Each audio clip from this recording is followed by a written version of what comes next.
신학은 고루하고 능력이 없는 것이다. 신앙은 지식은 없고 열정만 있다라고 합니다. 이 두 가지를 꼭 나누어야 할까요? 지금 이 시대와 교회에 신앙과 신학의 조화는 꼭 필요합니다.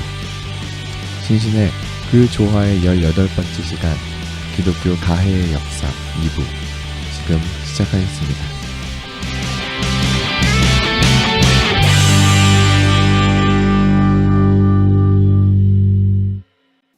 혹시 뭐 기독교가 저희는 미국 기독교를 가장 큰 영향을 받았고 지금도 좀 그렇잖아요.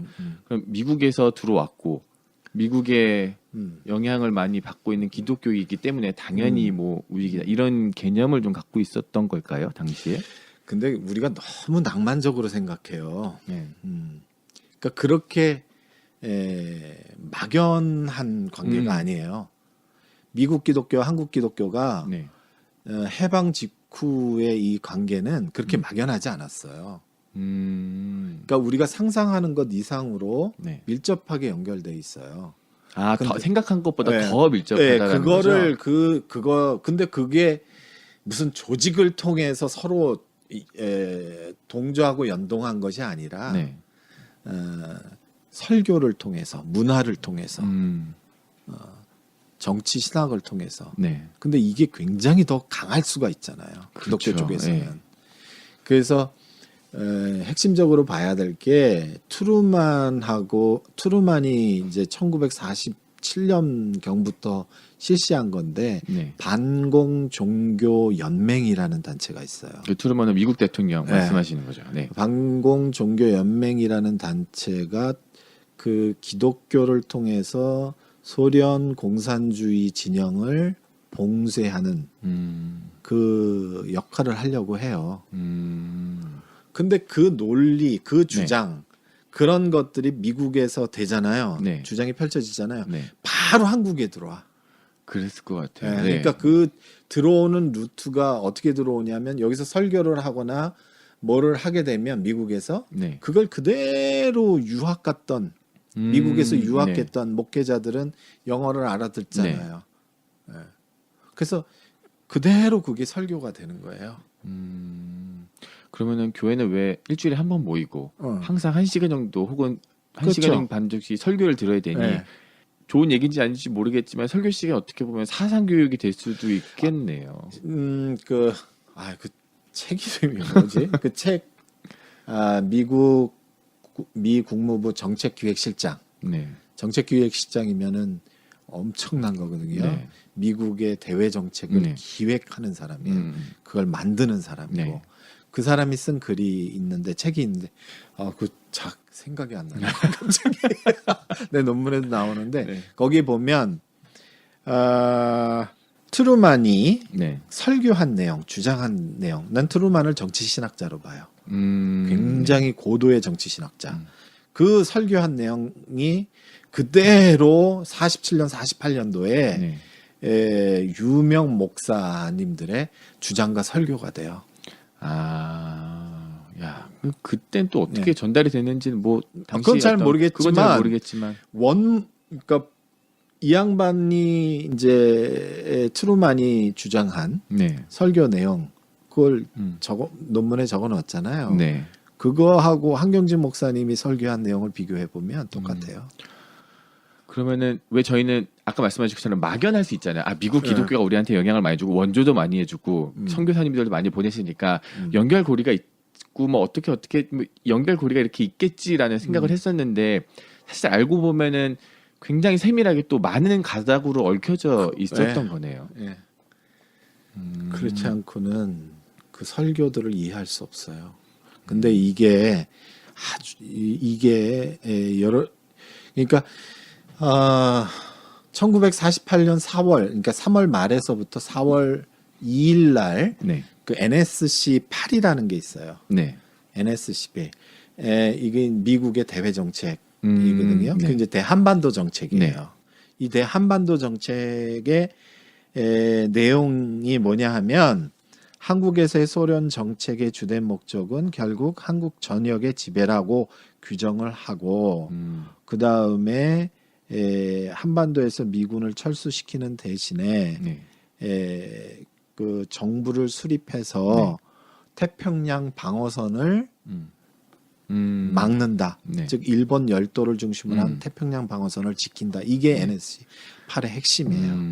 그런데 이럴 때 가장 주의할 것이 있는데 내부 반란 세력에 의한 국가 전복, 네. 외부 공산주의 세력의 침투 이거예요. 그런데 조병옥이 그때 당시에 미 군정 경무부장이었죠. 네. 근데 조병옥은 우리나라에서도 잘 알려진 것처럼 라우렌 부시의 사회 복음주의 네. 그거 가져와서 굉장히 진보적인 사람으로 네. 알려져 있잖아요. 그렇죠. 근데 이 사람이 이거를 기독교적으로 해석해 가지고 딱 얘기를 해요. 그래서 이제 막판에 요 NSC8을 네.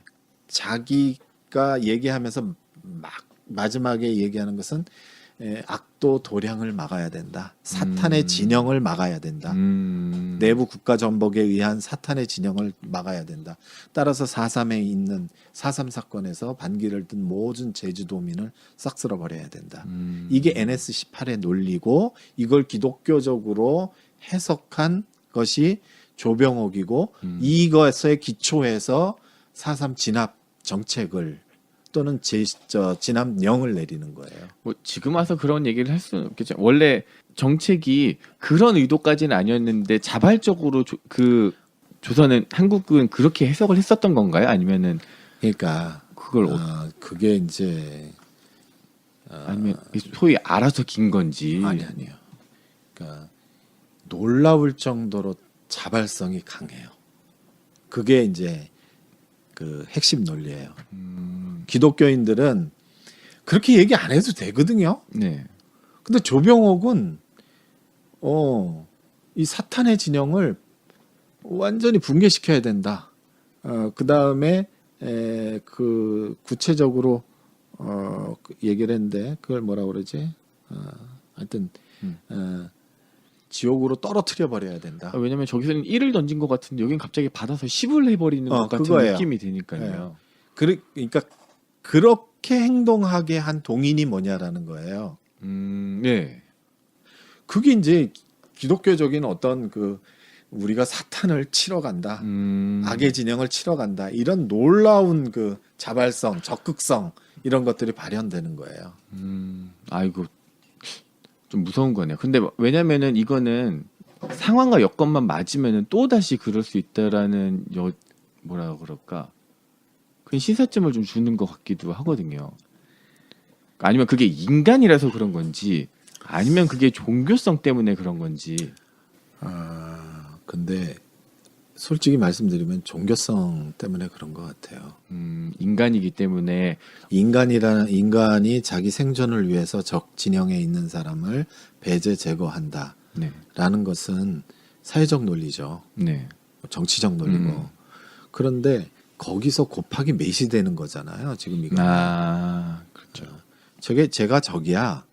그러면 적을 내가 생존하는 게 목적이잖아요. 네. 그 쟤를 죽일 수도 있고 내가 생존한다면 쟤를 안 죽일 수도 있어요. 네. 이게 이제 사회적 논리고 정치적 논리죠. 네.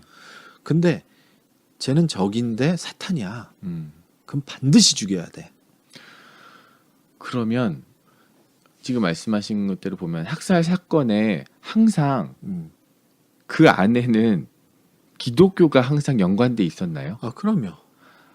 그러면은 좀 그 말씀. 왜냐면은 만약에 학살 사건 여러 가지가 있었고 그냥 한두 가지의 기독교가 연관돼 있었다면은 있는 것과 모든 학살 사건에 기독교가 연관돼 있는 거랑 좀 다르잖아요. 모든 곳에 있죠. 모든 곳에 있어요. 네, 제주 4.3에도 있고 아까 말씀드렸던 것처럼 제주 4.3에서 조병옥이 그랬고 네. 그 다음에 이제 CIC 대원들 중에 기독교인들이 분류 작업하는데 참여했고 여순 사건 때도 그랬고 놀랍게도 저는 가장 진짜 크게 놀란 거는 대구 10월 사건에서도 기독교인들이 그랬어요. 예를 들어 이제 대구 10월 사건은 나는 전혀 그런 거를 못했는데 참 그거 진짜 이상한 거야. 제가 근데 대구 10월 사건 아마 모르시는 분들도 분명히 많을 거예요. 그럼 대구 10월 사건 대구 10월 사건은 미 군정 시기에 일어난 거예요. 네. 그래서 이제 제주 4.3 사건이나 여순 사건은 정부 수립 직전, 그쵸. 정부 네. 수립 직후에 생긴 거거든요. 그런데 대구 10월 사건은 1946년 10월에 발생한 거예요. 미군정 시기에. 미군정 시기에. 그런데 이거는 누구야? 박헌영파, 공산당 중에 박헌영파가 미국이 공산주의를 적대한다. 네. 라고 판단을 하고 네. 그다음에 공개적으로 미국 반대, 음. 폭력 투쟁 이렇게 노선을 바꾸는 과정에서 일어난 거예요. 네. 그래서 9월에 이제 총파업을 하면서 이제 좌파 진영에 이제 인민당이나 공산당이나 이제 또 한 당이 하나 있는데 이 세 당을 합친다. 그래서 좌익 진영을 강화시켜서 네. 통일 전선을 이루고 그 다음에 미국과 싸운다. 인데 이제 노동자들을 여기에 동원시킨다. 네. 기층 민중들을 동원시킨다. 이게 이제 그 박헌영 파의 그 대미 네. 관계였죠. 그런데 그러다가 이제 전국적으로 파업이 일어나면서 대구에서 10월 1일 날 크게 터진 거예요. 근데 이제 몽양 여운형 선생은 박헌영이 그렇게 하는 거에 대해서 끝까지 반대를 하셨어요. 아, 연영 선생님은 끝까지 네. 반대하셨었구나요. 그렇게 하면 안 된다.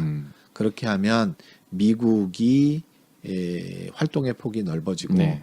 이건 반드시 분단으로 가게 된다. 오히려 명분도 줄 수 있고. 명분도 준다. 그래서 이제 끝까지 반대하다가 결국은 몽양 여운형 선생이 박헌영한테 말려가지고 졌죠. 그래서 결국은 3당 합당 이렇게 가는데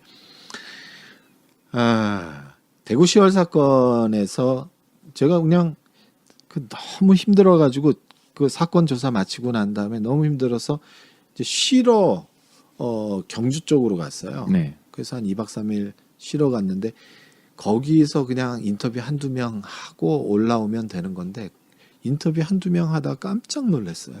어떤 것 때문에 놀라셨어요? 예를 들면 이런 거예요. 대구 10월 사건이 빵 터지니까 네. 거기 굉장히 유명한 장로님이에요. 이제 네. 구체적으로 말씀드릴 수는 없고 네, 괜찮습니다. 그 제 논문을 참조하시면 될 거예요. 네. 이 장로님이 국민회 회장이에요. 국민회라는 것은 이승만의 사조직이라고 네. 할 수 있어요. 물론 처음엔 그렇게 안 됐지만 네. 그 이승만이 방문하면서 국민회가 조직이 되는데 네. 경주 쪽에 그 아들이 네. 또 국민회 청년 단원이었어요. 네. 근데 이 아들도 기독교인이고 아버지도 장로님이에요. 네. 근데 이 사람이 사람을 체포하러 다녔어요. 일반 그냥 네. 대구 10월 사건이 벌어지니까 좌익 진영에 있는 사람들을 체포하러 다녔어. 이 사람 국민의 청년이고 기독교인이에요. 네. 그리고 기독교인들끼리 모여가지고 그렇게 사람들을 체포하러 다녔어요. 참, 뭐 경찰도 아니고 네. 군인도 아니고 아무것도 네. 아닌 그냥 일반 시민이. 네. 근데 한 100여 명 정도가 체포된 것 같은데 네. 그 지서에서 분류를 해가지고 네. 30 몇 명이 그 동네에서 처형됐어요. 근데 절반 이상이 중학생이었어요. 중학생을요. 네. 그게 중학생이었어요. 아니 중학생을 왜 그 좌익이라고. 좌익이라고? 제가 알기로는 32명인가 33명인가가 처형됐어요. 그러니까 이게 뭐냐 하면 이게 46년도 10월 일이에요. 네. 10월에 있었던 일이거든요. 근데 이 동네 또 옆에 동네는 더 큰 일이 벌어졌어요. 이거는 막 교인들이 네. 교인들이 죽창, 총, 교인들 40여 명이 이렇게 무장을 해가지고 사람들하고 싸웠어요. 그 싸우는 사람들은 그들이 좌익이라고 생각하는 자익이라고 생각했고, 그 결국은 이제 사실은 그 동네 유지가 최 씨가 싸우면 안 된다. 좌익과 네. 우익이 좀 협상을 해라. 네. 근데 이 협상을 유도했던 사람이 몽양 선생 편이에요. 몽양 선생한테 자금을 대주고 네. 그래 정치 자금 대주고 그랬던 분인데 이 사람을 좌익의 우두머리로 만들어 버린 거예요, 교인들이. 네. 그래서 이 사람 나중에 죽어요. 형무소 갔다 와서 개인적으로 이 국민의 회원들하고 경찰이 불국사 앞에서 쏴서 죽였어요. 그러니까 이게 경주의 한 지역에서 발생한 사건이잖아요. 네. 근데 기독교인들이 직접 학살에 가담했잖아요. 네. 그러니까 왜 그렇게 하냐는 말이에요. 왜? 그러니까요. 참. 그거는 참 납득할 수 없는 행동이죠. 이 모르는 사람도 아니고 다른 나라 사람이라면은 말 그대로 전쟁이기 때문에 그렇다고 할 수 있지만 처음에 이야기한 것처럼 그냥 동네 친구였을 수도 있었던 아니, 사람들이잖아요. 다 아는 사람이에요. 네. 잡힌 사람이 이게 동네가 크지가 않아. 그러니까 그 당시는 그게 아니었을 거 네. 아니에요. 옆집 사람이었고 항상 뭐 음식 나눠 먹는 사람일 네. 수도 있겠고. 근데 이건 전쟁 상황이 아니잖아. 그렇죠. 이미 미군정 들어와 있었던 상황이었고 전쟁 그리고 여기에 무슨 싸움이 일어난 것도 아니고. 저는 그래서 사실은 저희가 왜 45년에 광복하잖아요. 예. 45년 광복하고 48년에 이제 다시 이제 남한 정부가 수립되고 요 사이 3년 4년이 굉장히 진짜 대혼란기인 것 같거든요. 오히려 그때가 더 힘든 것 같다라는 생각이 들더라고요. 이제 한국에서 가장 힘든 시기는 뭐 일제 시기도 당연히 있었겠지만 미군정 들어오고 이제 한국 전쟁이 일어나고 약간 요 사이가 뭐 어떻게 이해하는지 이제 솔직히 전 잘 모르겠어요. 쉽게 말해서 이때는 그 우리가 완전히 두 개로 쪼개지는 과정. 진영이 둘로 완벽하게 쪼개지는 그런 과정이에요. 근데 이거를 스위스는 네. 중립국을 선택하면서 봉합해 나간 케이스고 그리스나 한반도는 진영을 선택하면서 쪼개진 상황이에요. 그러면서 그 하나의 파일을 누가 더 많이 가져갈 것인가 요걸 갖고 싸운 거라고. 그게 이제 흔히 사람들은 생각하기를 이게 남과 북이 나누어졌다, 좌와 우가 갈등했다. 네. 단순히 이렇게 생각하죠. 네. 그거 절대 그렇지 않습니다. 이거는 그 시골의 아주 작은 동네, 네. 개인까지도 쪼개져요. 그러니까 개인까지도 좌우로 굉장히 큰 갈등이 일어나요. 왜 저희는 어렸을 때 책을 보고 왜 국가에 대한 어떤 지도를 그려보면 그냥 딱 선 긋고 남쪽 북쪽 이렇게 가늠하고 이렇게 뭐 남쪽은 무슨 색 이렇게 나누는데 정말 그 당시 상황에 좀 들어가다 보면은 내가 살던 이 동네가 그렇게 난리가 나고 그러니까 전국에서 그런 일이 계속 있었던 그러면 것 같은 거잖아요. 그래서 게디스라는 사람이 냉전과 전쟁의 그 굉장히 권위자인데 네. 뭐 스테버도 마찬가지고 이 사람들이 하는 공통적인 얘기가 뭐냐 하면 냉전은 정치적인 것이었지만 네. 시간이 지날수록 경제, 문화, 종교까지 퍼졌고 그 범위는 시골의 작은 동네의 개인까지도 영향을 미쳤다. 이렇게 얘기를 하는데 그 말이 제가 이제 현장 다니면서 진술을 많이 들었잖아요. 네. 그 말이 딱 맞아요. 그 얼마 전에 언제 나왔는지는 모르겠는데 왜 다큐멘터리 영화 중에 레드툼이라는 그 레드툼? 네, 그게 있더라고요. 그게 레드툼이 뭐 빨갱이 무덤 이런 뜻이었었나 봐요. 그래서 그 보도 연맹 사건도 이제 같이 그런 다큐멘터리를 찍은 거였었는데 거기 보면은 그런 얘기 나오더라고요. 그러니까 민간인들이나 옆에 있는 동네 사람들이 너무 그냥 갑자기 죽어 나가고 아까 말씀하신 것처럼 1살, 3살, 5살 중학생 이런 아이들까지도 죽임을 당하게 되니까 근데 그 사람들이 정말로 뭐 좌익이기 때문에 죽임을 당한 것도 아니고 아무것도 모르던 상황에서 그냥 끌려가고 이름 적혔고 도장 찍었다고 죽임을 당하는 사건들이 많이 있으니까 근데 그 와중에 거기에 그 다큐멘터리에 나오진 않는데 지금 말씀하신 거 보면 그 안에 기독교인이 있었다라는 거잖아요. 예. 그러니까 보도연맹원을 조직하는데 보통 그 보도연맹 누가 보도연맹원이냐 네, 그렇게 얘기할 거 아니에요. 그렇죠. 그럼 남노당 가입되어 있는 사람들 보도연맹으로 엮을 거고. 네. 근데 그걸로 성이 안 차잖아요. 그러니까 그 외의 사람들도 보도연맹원으로 엮는 거예요. 그런데 이제 그거는 주변에 있는 사람들이 다 얘기를 해주는 거지. 특히 기독교인들이. 참. 저 새끼 빨갱이야. 저 새끼. 근데 이제 이 사람들이 얘기할 때 완전 미국식 자본주의자, 미국 추종자가 아니면 빨갱이죠. 그렇죠. 예. 아유, 또 사람이기 때문에 그런 경우도 많이 있었다고 하더라고요. 그러니까 원한 갖고 있었던 사람들이 소위 만약에 완장을 차거나 하면은 그냥 말 그대로 그런 사람이 동네 하나 있으면 정말 그 학살의 폭이 엄청 넓어져요. 그러니까 예를 들면 이제 그 동네마다 다 달라요. 네. 그러니까 전쟁 전에 갈등의 골이 깊은 동네는 네. 학살이 많아요. 그러니까 많이 죽어요. 네. 근데 전쟁 전에 좌익이든 우익이든 좀 협조할 줄 알고 또 리더십이 강한 분이 계시면 네. 그런 동네는 사람 많이 안 죽어요. 좀 그랬으면 어땠을까라는 생각이 드네요. 만약에 그런 학살을 줄이거나 중재할 수 있었던 분이 있었으면 혹시 그분이 뭔가 기독교인이었었고 좀 목회자였다면은 그런 분들이 이제 기독교인이 돼야죠. 네. 예를 들면 이제 저희 동네에 네. 그제 여주라 그랬잖아요. 네. 저희 동네 물론 한 100여 되는 조그만 동네지만 저희 동네 한 명도 안 죽었어요. 그때는 근데 이게 상황을 생각해 보면 저희 동네도 100여 한 3, 40명이 죽어야 될 상황이에요. 네.